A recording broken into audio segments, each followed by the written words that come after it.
Накануне Дня Героев Отечества Чита встретила воинов, чей подвиг был отмечен высокими государственными наградами. Герои России, полковники Александр Маргелов, Тагиб Талбоев, майор Анатолий Коробенков откликнулись на приглашение забайкальских ветеранов-десантников о служении отчизне, цене подвига и воинской чести в репортаже Лены Комогорцевой.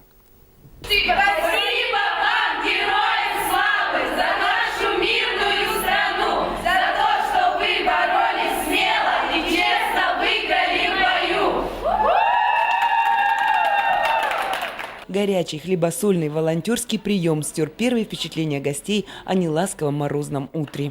Из аэропорта кортеж доставил героев в краевую филармонию, где они с порога окунулись в еще более доброжелательную атмосферу. Воинов первым встретил почетный караул юноармейцев поста номер 1. Воинские почести героям России. Анатолий Коробенков – участник военных событий в Чечне. В 2002 году командиру группы специального назначения удалось вывести из окружения боевиков российских пограничников. Война для военного – это прежде всего работа. Запредельного страха не испытываешь. Когда человек находится в работе, когда он является охотником, а не жертвой, не до страха. Особо к подвигу не готовился и летчик-испытатель полковник Тагиб Талбоев. Герой рассказывает, что просто всегда с честью выполнял воинский долг в небе, о котором мечтал с детства. Я и желаю всем нашим предыдущим поколениям не отступать. Раньше, помните, все хотели быть космонавтами и летчиками, а сегодня почему-то все хотят быть менеджерами. Надо защищать свою родину, патриотом быть своей России.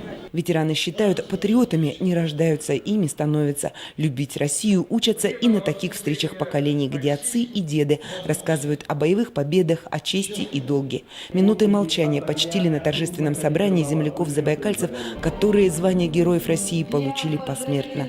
Их подвиг – пример для нового поколения воинов. Я мечтаю стать военным, закончить военное училище, но и служить России. Героям России, ветеранам и ровесникам юноармейцы посвятили дефиле почетного караула. Блеснули трюками с оружием, военной выправкой. А знакомые куплеты, песни из кинофильма «Офицеры» в исполнении вокальной группы воинов-ветеранов «Ударная волна» пели все, и юные, и убеленные сединами.